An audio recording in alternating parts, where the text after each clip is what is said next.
Our next topic is a large sample test for equality of two proportions of two populations.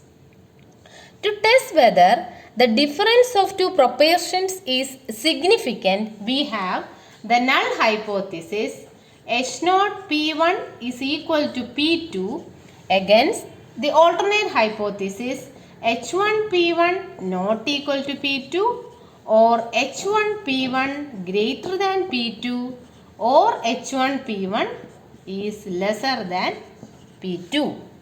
The test statistic is Z is equal to P1 cap minus P2 cap divided by root of PQ into 1 by N1 plus 1 by N2, where P1 cap and P2 cap are the sample proportions of the two populations.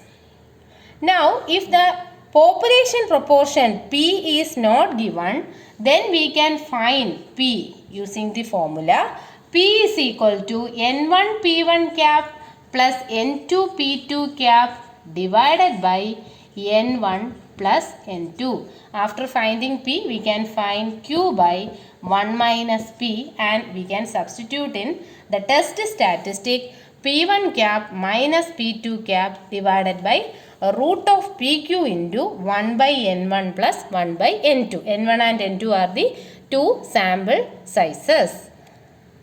Now we have questions related to large sample test for equality of two proportions. In two colleges, 46 out of 200 and 48 out of 250 candidates got distinction in an examination. If the percentage of distinction in the university is 18%, check whether the colleges differ significantly. We are given N1 is equal to 200, N2 is equal to 250 and population proportion P is equal to 0.18. Now, the sample proportion P1 cap is 46 by 200 and P2 cap is 48 by 250.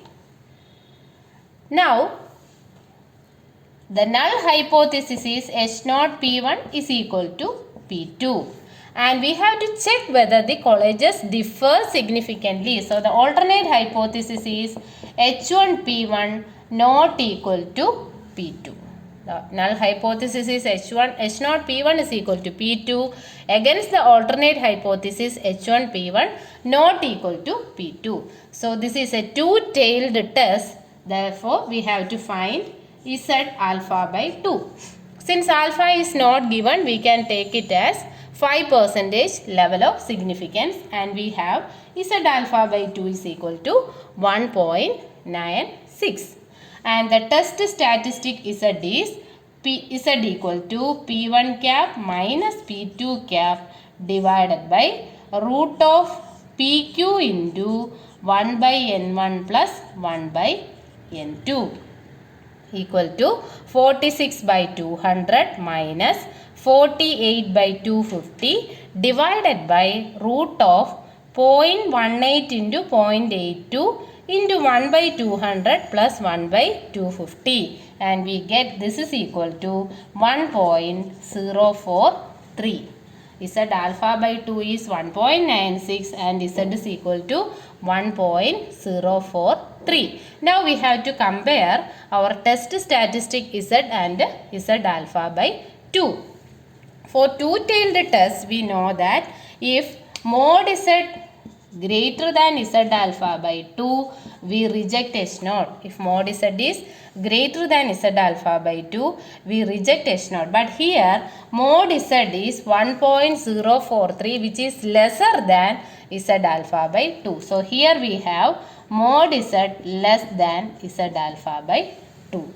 And hence, we have to accept H0, accept the null hypothesis H0. That is, we are accepting that H0 P1 is equal to P2. That is, the two colleges do not differ significantly. They are equal. the two colleges do not differ significantly. Next question. Before an increase in GST on tea, 800 people out of 1000 were consumers of tea. After the increase, 800 out of 1200 were found to be consumers. Find whether there is significant decrease in the consumption of tea at 1% level of significance.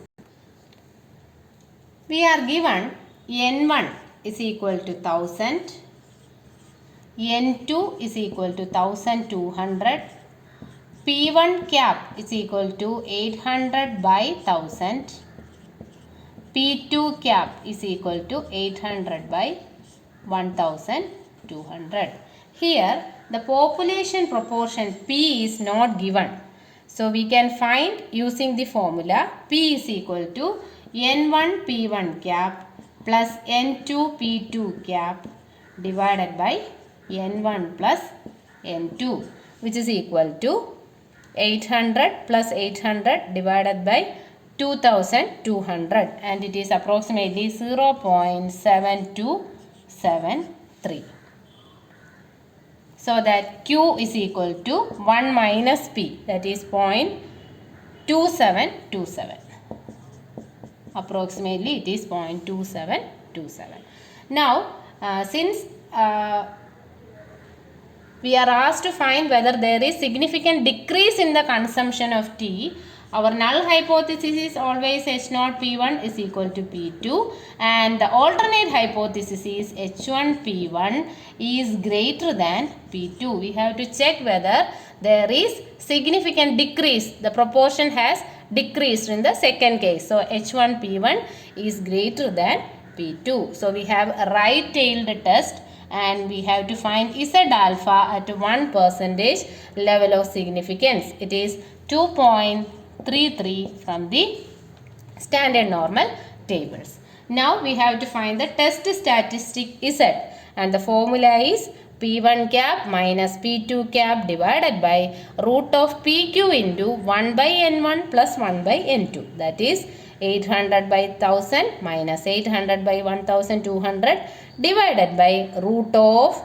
0.7273 into 0.2727 into 1 by 1000 plus 1 by 1200, and we get this as 6.99. Our Z test statistic Z is 6.99 and Z alpha is 2.33. We know that for the right-tailed test, if Z greater than Z alpha, we reject H0. If reject H0, if Z is greater than Z alpha. Here we can see that Z is greater than Z alpha. 6.99 is greater than 2.33, and therefore we reject our null hypothesis H0. This is rejected, and we accept H1, that is H1 P1 greater than P2, that is accepted. Therefore we can conclude that there is significant decrease in the consumption of tea at 1% level of significance. Next question. 15.5% of a random sample of 1600 undergraduates were good in communication skill, while 20% of a random sample of 900 postgraduates were good in communication skill. Can we conclude that less number of undergraduates were good in communication skill than the postgraduates? Here N1 is equal to 1600, N2 is equal to 900. Also P1 cap and P2 cap are directly given. P1 cap is 15.5%, that is 0.155, and P2 cap is 20%, 0.2. Now the null hypothesis is always H0 P1 is equal to P2, and we have to check whether less number of undergraduates were good in communication skill than the postgraduates. So our alternate hypothesis is H1 P1 is lesser than P2. So here we have a left-tailed test and we can find Z alpha. Alpha is not given, so we are taking as 95% confidence level or 5% level of significance, so that Z alpha is 1.645 from the standard normal tables. Now P is not given, that is the population proportion is not given. So we have to find P using the formula N1 P1 cap plus N2 P2 cap divided by N1 plus N2, and we get 0.1712. Our population proportion is 0.1712. So that Q is 0.8288. 1 minus P is Q. Now we can find the test statistic Z using the formula P1 cap minus P2 cap divided by root of PQ into 1 by N1 plus 1 by N2. When we substitute, we get this as minus 2.87, minus 2.87. So our Z alpha is 1.645. Z is minus 2.87, and for the left-tailed test we know that we reject H0 if Z is less than minus Z alpha. We reject H0 if Z less than minus Z alpha. Here Z is minus 2.87, which is lesser than minus 1.645. Therefore, we have to reject the null hypothesis and accept the alternate hypothesis, that is H1 P1 is less than P2. We have to accept. So our conclusion is less number of undergraduates were good in communication skill than the postgraduates as per this data. Next question. In a city A, 20% of a random sample of 900 school students had an eye problem. In another city B, 18.5% of a random sample of 1600 students had the same eye problem. Is the difference between the proportions significant at a 1% level of significant? We are given P1 cap is equal to 0.2, N1 is equal to 900, P2 cap is equal to 0.185, N2 is equal to 1600. So the population proportion P is not given. We can find using the formula N1 P1 cap plus N2 P2 cap divided by N1 plus N2, which is equal to 0.1904. The population proportion P is 0.1904. So that Q is equal to 1 minus P, which is 0.8096. Now the null hypothesis is H0 P1 is equal to P2, and the alternate hypothesis is H1 P1 not equal to P2, because we are asked to find is the difference between the proportions significant or not. So we have the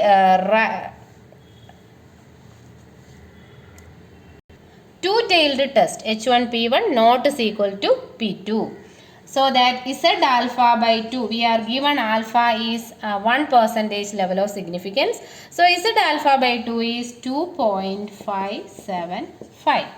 And the test statistic Z is P1 cap minus P2 cap divided by a root of PQ into 1 by N1 plus 1 by N2, which is equal to 0.2 minus 0.185 divided by root of 0.1904 into 0.8096 into 1 by 900 plus 1 by 1600, and which is equal to 0.92 approximately. Our Z is 0.92, our Z alpha by 2 is 2.575. And we know that for two-tailed test, if mod Z is greater than Z alpha by 2, we reject H0. If mod Z greater than Z alpha by 2, we reject H0. But here we can see that mod Z is 0.92, which is lesser than Z alpha by 2, that is 2.575. That means we have to accept the null hypothesis. We have to accept H0 and reject H1. That means our conclusion is the difference between the proportions are not significant at 1% level of significance. The difference between the proportion are not significant. They are almost equal by our testing. Thank you.